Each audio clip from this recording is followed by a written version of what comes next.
Saya akan lakukan reaction video ya terhadap video dari YouTube-nya Pak Chandra Teja yang terbaru, yaitu membahas tentang judulnya adalah Bodohnya Orang-orang Asia. Nah, ini menarik ya, judulnya udah menarik dan saya kepengen tahu sih sebenarnya isinya seperti apa gitu kan ya. Jadi tadi saya sudah lihat sebagian, cuman memang eh, kita mau saya mau cuplik nih sebagian dari videonya ini untuk kita bahas juga nih ya di video saya ini, dan mudah-mudahan ini bisa jadi bermanfaat juga buat teman-teman yang lain. Oke, kita langsung aja ya. Oke, sekarang kita Uang nyalakan mereka aja. triliunan loh. Tapi kenapa dia nggak mau beli tas yang 200 juta ini? Pelit, kagak. Mark Zuckerberg itu sama Bill Gates itu terkenal filantropis.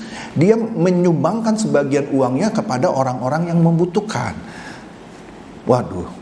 Jadi dia nggak penting itu tas 200 juta misalnya istrinya Mark Zuckerberg gitu ya. Nah, jadi di sini orang-orang Asia. Oke, sebelum saya lanjutkan, jadi ini sebenarnya membahas tentang orang-orang Asia yang jadi sasaran, jadi market dari tas-tas mahal ya, bermerek seperti Hermes, kemudian produk-produk yang lain gitu ya. Tetapi sebaliknya orang-orang Eropa sendiri yang memproduksi tas-tas mahal tersebut, tas-tas bermerek tersebut, malah tidak tertarik untuk membeli, walaupun mereka punya uangnya juga gitu. Yang beli justru kebanyakan adalah orang-orang Asia, di mana di situ ada orang China, orang dari Indonesia, orang-orang kaya semua yang punya duit ya untuk membeli tas mahal, tas yang limited edition gitu ya. Nah, jadi oke, kita lanjutkan lagi ya. Itu mudah dipancing emosinya ya, sehingga mereka mau itu tas yang 200 juta itu walaupun modalnya cuma 5 juta, kan ada mereknya Hermes, gitu ya. Jadi sosialita ini dipakai hanya untuk memancing emosi ya. Nah, jadi gaya hidup orang kaya Asia memang paling mudah dieksploitasi sama produsen-produsen produk kelas atas barat Amerika atau Eropa. Contoh, pembeli jam tangan miliaran pun orang-orang Asia kebanyakan. Ada sih misalnya pemain sepak bola yang ngetop pakai jam tangan miliaran, tapi itu kan orang-orang tertentu. Nah, jadi orang-orang Asia itu gampang sekali dengan mudah dipancing emosinya gitu ya. Ternyata kenapa mereka mau beli ya, itu karena yang make tas itu ternyata salah satunya adalah seorang selebritis ya, Victoria Beckham gitu ya. Jadi mereka sepertinya mau disamakan dengan artis tersebut atau bagaimana ya, bahwa itu sesuatu yang orang lain tidak punya gitu kan. Nah, ini jadi menarik. Nah, dan ini sekarang membahas mengenai jam tangan juga. Ini banyak hal ya. Saya juga sering melihat memang ada orang-orang tertentu yang nggak harus orang kaya sih, tetapi memang suka mengkoleksi jam tangan. Sepertinya dianggap sebagai investasi atau bagaimana. Tapi saya juga nggak paham sebenarnya investasinya di mana gitu ya. Oke, kita lanjutkan ya. Video ini menarik sekali. Tapi orang-orang Eropa pada umumnya dan Amerika pada umumnya yang kaya banget pun nggak semuanya gitu mau beli jam tangan miliaran. Tetapi orang Asia, waduh, pokoknya kalau dia sudah pakai Richard Miles gitu ya, wah keren tuh yang miliaran gitu ya. Waduh, orang Barat sendiri nggak mau beli produk mewah. Buat apa? Buat apa? Mereka pikirnya sederhana dan benar. Buat apa saya memperkaya orang lain dengan membeli produk dengan harga yang super konyol? Memang limited edition, cuma ada 15 tasnya, atau jam tangan yang miliaran cuma ada 20 atau berapa misalnya. Buat apa? Ya, menarik ya pernyataan dari Pak Chandra bahwa buat apa saya memperkaya orang lain gitu loh, yang sebenarnya juga udah kaya banget. Dengan membeli sebuah benda yang fungsinya hanya untuk menunjukkan waktu, sementara untuk mengetahui waktu itu ada banyak cara gitu ya, dengan melihat handphone itu sudah cukup, atau di mobil itu bisa melihat jam yang ada di mobil itu kan, tanpa harus eh, mana sempat juga lihat ke tangan gitu ya, ke jamnya gitu kan. Nah, jadi itu lebih ke privilege atau gengsi aja sebenarnya. Oke, kita lanjut ya. Saya saya mohon maaf ya, bukan bermaksud ini. Saya ada beberapa jam tangan oke deh gitu ya. Tapi dalam seharian saya, kalau saya mau lihat jam, saya tinggal lihat HP saya. Jam berapa? Kalau saya lagi nyetir gitu ya, nggak sempet lihat jam tangan saya ini. Saya lihat di dashboard mobil saya kan ada jam gitu. Oh, jam sekian nih. Waduh, saya masih punya. Oke, saya memiliki pengalaman yang sama ya, mirip dengan Pak Chandra. Jadi saya itu hampir tidak pernah punya jam tangan yang saya beli sendiri. Jadi waktu saya SMP itu pernah saya dapat jam, tapi itu hadiah ya dari tante saya, karena waktu itu naik naik kelas atau juara berapa ranking gitu ya di kelas, kemudian dapat dikasih hadiah gitu ya, jam tangan. Nah, ya itu aja, tapi itu kan jam tangan juga ya, mungkin bukan jam tangan yang mahal ya, tetapi sekedar jam tangan gitu kan.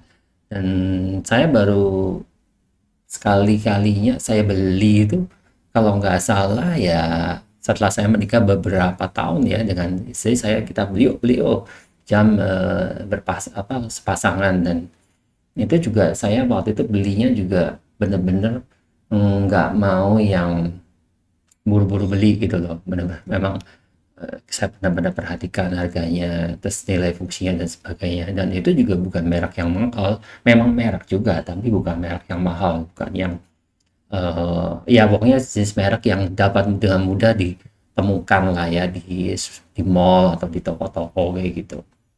Terus sebenarnya saya juga tidak terlalu peduli dengan originalitas dari jam tangan tersebut ya, toh yang original atau yang tidak juga sama-sama menunjukkan waktu gitu ya. Ya, oke, kita lanjut lagi ya. Waktu 30 menit. Udah, ngapain pakai jam tangan yang 1 miliar, 2 miliar? Ya, tapi kalau Anda merasa, Pak Chandra mah pelit, dia mah nggak bakal beli jam tangan 2 miliar, ya terserah Anda gitu ya. Nah, kemudian, apalagi misalnya, mobil mewah, Rolls Royce, yang mahal-mahal itu deh ya. Anda mau tahu yang paling banyak itu di mana? Lebih banyak di Asia, dalam hal ini misalnya Dubai, ya, ketimbang dari negaranya sendiri. Rolls Royce misalnya, waduh, Sultan Brunei misalnya punya lebih dari 70 Rolls Royce dan 5.000 mobil mewah lainnya. Anda bisa cek di Google ya. Sosialita Asia memiliki koleksi tas mewah lebih banyak dari pabrik tasnya. Oke, kita sudahi dulu ya. Jadi saya mau membahas sedikit sih mengenai eh, topik ini ya. Jadi ini berhubungan sekali ya dengan apa yang sering saya sampaikan ya, yaitu bagaimana kita menjalani kehidupan kita untuk bisa memperoleh passive income. Salah satu hal ya yang menjadi kunci khusus ya sebenarnya, kalau menurut pendapat saya, harusnya setiap orang itu punya kesempatan yang sama untuk mendapatkan passive income. Jadi dari penghasilan dia ya, menabung mungkin sebagai karyawan yang dari nol ya. Seperti saya kan juga bukan orang yang berasal dari keluarga yang kaya, orang tua saya juga bukan orang kaya ya, tapi cenderung menengah, bahkan menengah ke bawah gitu kan. Waktu saya SMA, naik ke SMA, ibu saya kesulitan untuk mendapatkan biaya untuk saya bisa masuk sekolah seperti itu. Jadi seperti orang kebanyakan tuh mungkin memungkinkan dengan hanya modal kerja ya, kerja mengeluarkan keringat, kemudian memberikan pemikiran gitu ya di kantor dan sebagainya, berkarir dari situ, mendapatkan gaji, dan gajinya itu dikumpulkan asal kita bisa hidup hemat ya. Jadi tidak membeli barang-barang yang harusnya tidak perlu lah ya. Seperti ini kan, kayak jam tangan itu kan fungsinya hanya untuk melihat jam, untuk mengetahui jam. untuk mengetahui waktu. Kan cara mengetahui waktu nggak harus lewat jam tangan juga, nggak punya jam tangan juga nggak apa-apa. Makanya seperti yang saya sampaikan tadi, saya baru punya jam tangan tuh beneran saya beli itu setelah saya mungkin udah usia berapa ya waktu itu, mungkin sebelum 50 kali ya, itu saya baru baru punya tuh, baru beli satu gitu kan, sepasang sama istri saya. Jadi ya seperti itu. Jadi benar-benar kita kalau bisa hidup dengan sesuai dengan fungsinya, artinya kita beli barang sesuai dengan fungsinya, harusnya kita nggak inilah ya, nggak mungkin kita kesulitan untuk bisa hidup dari passive income, menabung ya, kemudian kita setiap gaji yang kita punya itu kita bisa sisihkan sebagian untuk kita investasikan dan seterusnya, dari situ kita bisa menghasilkan passive income, kita bisa hidup dari passive income. Jangan berpikir bahwa passive income ini wah ini berarti malas bekerja dan sebagainya, maunya dari passive income. Enggak, justru itu orang-orang yang mengejar passive income itu bekerjanya jauh lebih keras dan hidupnya juga lebih hemat gitu ya, lebih bisa mengekang keinginan gitu ya. Itu sebenarnya latihan spiritual yang menurut pendapat saya eh, bukan hal yang mudah gitu ya. Tapi menurut saya itu bukan tidak mungkin gitu loh. Asal kita ya seperti yang di videonya Pak Chandra ini sampaikan. Ternyata orang-orang Asia ini lebih bodoh gitu ya dikatakan dibandingkan dengan orang-orang Eropa atau orang-orang Amerika yang mereka jauh lebih pintar dengan modal yang sangat murah ya, bahan-bahan untuk membuat tas mahalnya itu dari Indonesia, dengan dia beli dengan harga yang murah tapi dijual ya, setelah dibuat tas jadi tas yang limited edition dengan hanya mengasih label Hermes itu, terus jadi harganya mahal banget gitu. Itu kan seperti, kalau buat saya sih, saya ya nggak mau ya beli barang begitu, buat apa gitu loh. Sesuatu yang harganya harusnya murah banget tapi kok jadi mahal banget, harus beli ngapain, itu kan seperti ya dalam tanda petik dibodohi gitu loh. Kalau kita mau aja kan, kalau kita mau beli seperti itu. Nah, tapi ya kembali itu memang pilihan masing-masing, dan saya juga nggak tahu, ada yang bilang bahwa itu ada nilai investasi dan sebagainya.